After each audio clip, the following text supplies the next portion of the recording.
wordly that I can be sometimes. And you didn't see it, so I wrote it in the chat box, but I will read it if you don't mind. And I said, is consciousness God? I wrote more, but actually that I can read the whole thing. For me, that word is complicated because it seems to be a thing, while it's a no thing you're pointing to, right? That's a question.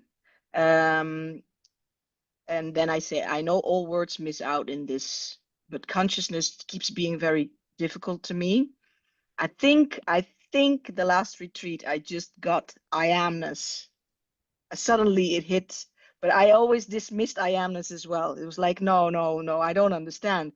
But so that's a question. And then underneath, you say Sat Chit Ananda, and I really like the sound of it. And you say that means where being aliveness meets consciousness. And then I ask, is that like Jesus on the cross, where the vertical and the horizontal line meet on the heart? So the human form meeting the divine. Is that the same as Sat Chit Ananda? Those are my Question. wordly questions. Yes.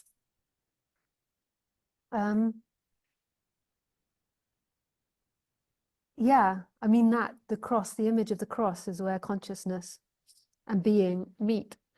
So consciousness is always the vertical line. It's so beautiful. So consciousness is always this verticalness. Like, and what that means is it's always this moment. It's not a timeline. Like this moment isn't a timeline. Timeline comes through thought. So timeline comes through imagining the past and the future. This moment is only ever this moment. This moment is only ever this, what's happening right now. So that's the vertical line, this moment. This moment is timeless and spaceless. Time and space comes with imagination, with cause and effect. And cause and effect is only ever an imagination. So even if we say this happens, we only know this happens through the imagination of the other places it was before, which is imagination. Our brain is sewing everything together in a particular way. A slug will have such a different reality to us. That would just be like slime and goo.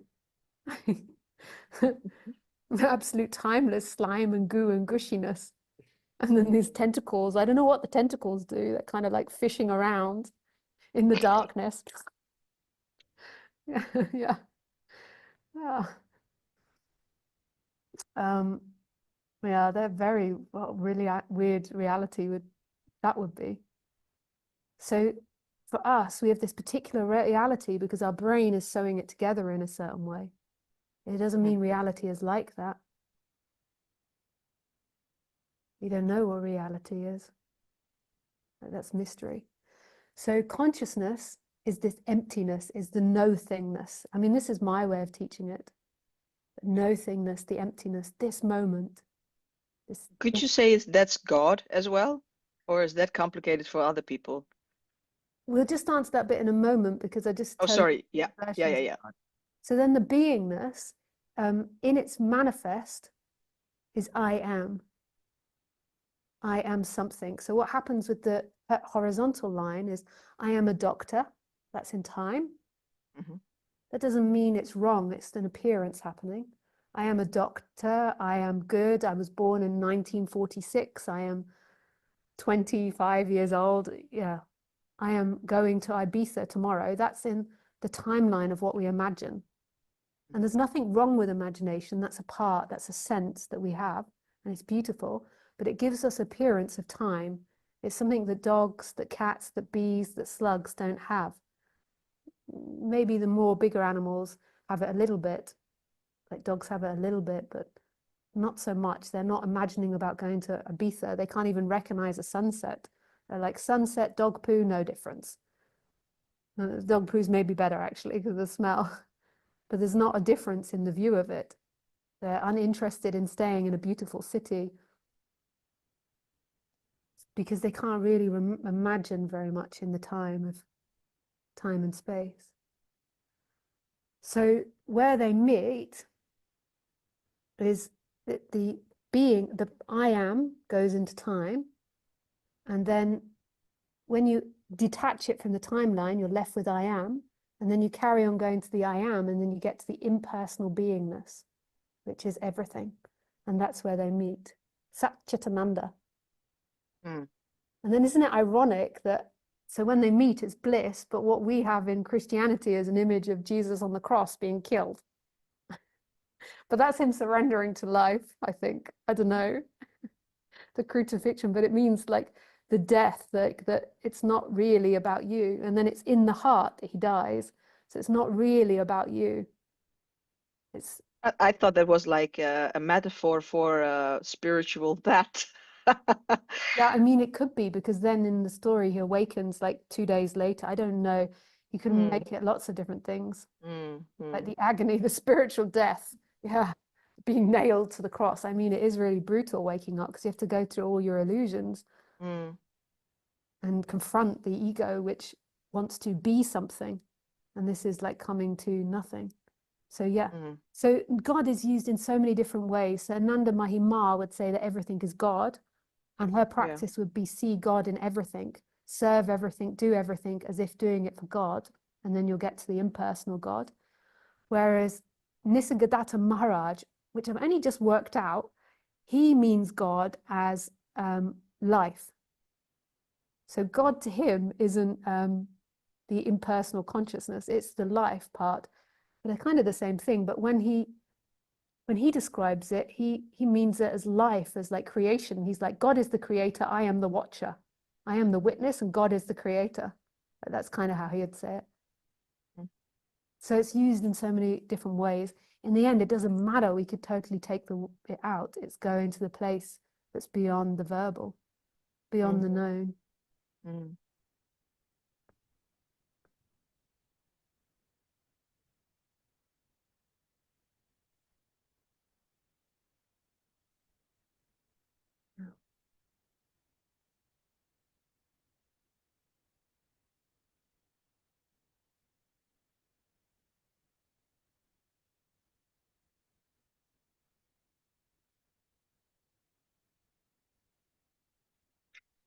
It's like a need to simplify stuff or something.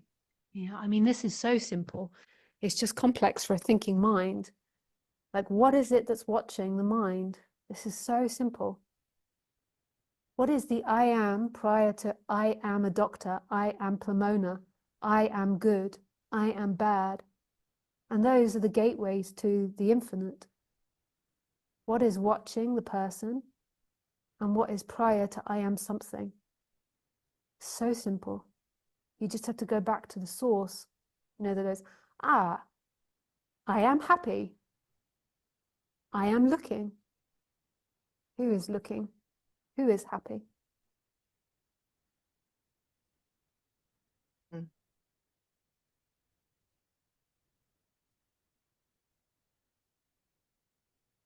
It's so simple. What's complex is the thinking mind, which takes you off in many directions.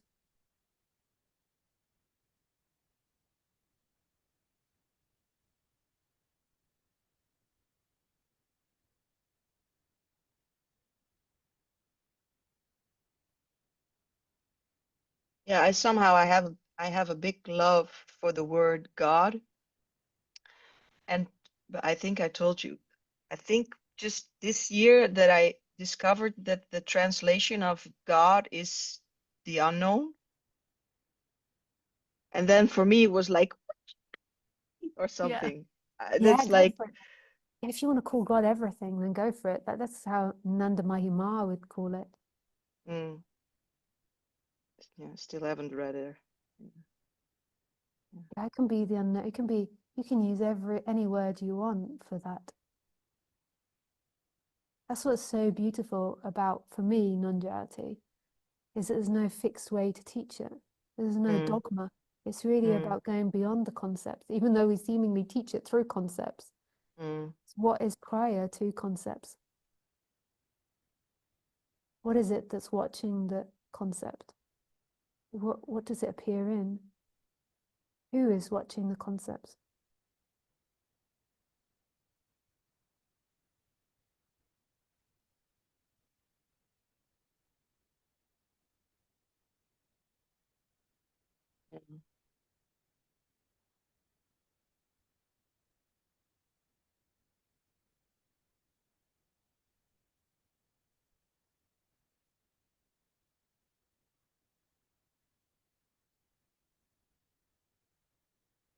Yeah.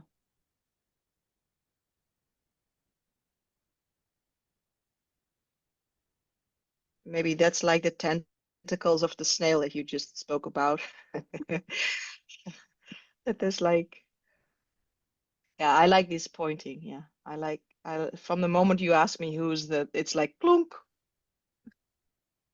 and then I can only sense an energy of like tentacles that want to grasp and turn stuff in like a concept, or even me asking you these questions, like the wordly, I can see that they come from these. Sorry, I'm stuck on the snails now. That it, the reason why I ask is because the like Ramona, the one that wants to make the concepts, is like, huh? I don't understand. Like, what is this? Yeah, I don't know how to explain this. Like, yeah, it seems like an energy. Well, Tony Parsons would say everything is energy.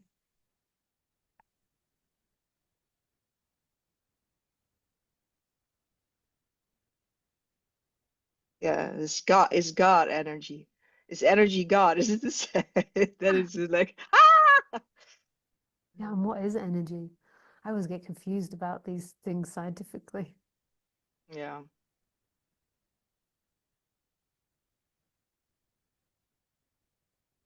So magic.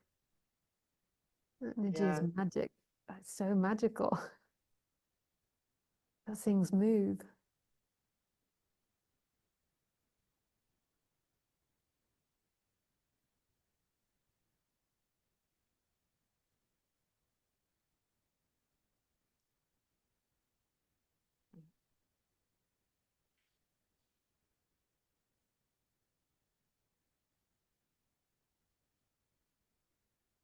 yeah.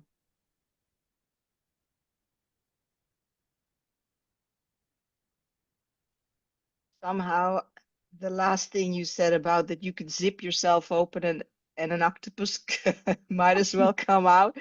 Somehow that really stuck in sort of that anything in any moment is possible, but I'm just assuming that you're gonna be fixed, sort of a Lisa character and the fixed Ramona character looking, Yeah. yeah. If you go really deep into samadhi, though, I totally disappear, even if the eyes are open. You can't even really perceive anything separate from anything else. But then you're really unfunctioning. You're just like, yeah. I don't know what samadhi. You told me about it also through Amanda Maima, Yeah. but I don't know exactly what samadhi is. I don't know if anybody really has a concrete definition. So we've all got to have our own personal definitions of it because it's all personal in a way. So, like, how can I know that other people's interpretation of samadhi is the same as mine? So my Hmm. interpretation of samadhi is what I just said, is like absolute oneness experience where everything totally disappears, time. So some people sit in samadhi and days go past and they don't know that days go past. Hmm. And to me, what happens when you're awake and when you've had this realization, you can go more or less into absolute emptiness. But you can't function if you're in absolute emptiness or samadhi. It's very blissful, but you can't function. You just pee your pants. You wouldn't know to go to the toilet. That is no difference. You Hmm. wouldn't even know that you're warm from it. I Yeah. mean, Ramana Maharshi, there were rats eating him. He didn't even know because you're just so in bliss, in oneness. People get caught up on that and then they want samadhi all the time. Yeah. But then if you want to live, there's got to be a merging of that with the person. And so my experience is, but we're always evolving. So in 10 years' time, my definition might be different, is that as functioning's required, there's more of a person. As a relationship's required, there's more of a person. And when then that's not around, then there can be more disappearing into oneness. but it's not samadhi that is what the goal is. Samadhi and being the goal is to live in the precipice between nothing and everything. Like, so you're a human having a human experience. So it's, you've got to even let go of samadhi as well. Yeah, I cannot let go of something that I don't. You most probably do know it. You've most probably had tastes of it. Maybe, yeah. I remember something on a retreat that I was just standing in front of a tree, and that was it. But I don't know if that's, no, I don't know. I don't know if I know that. No, I wouldn't say.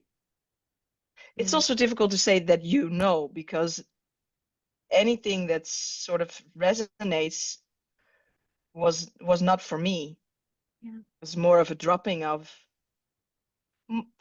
I also like a lot this childlike wonder, because I think if I would make a comparison to anything, it would be just like, oh, now a tear comes. So it's, yeah, it's like when I was 4 or 3 or something like that, that you're just walking and you're just walking the street and that's it.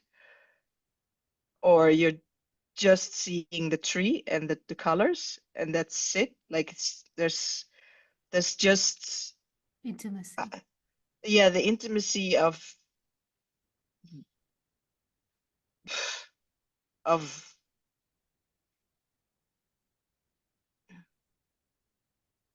think it's very hard to go back, but there's that to remember that.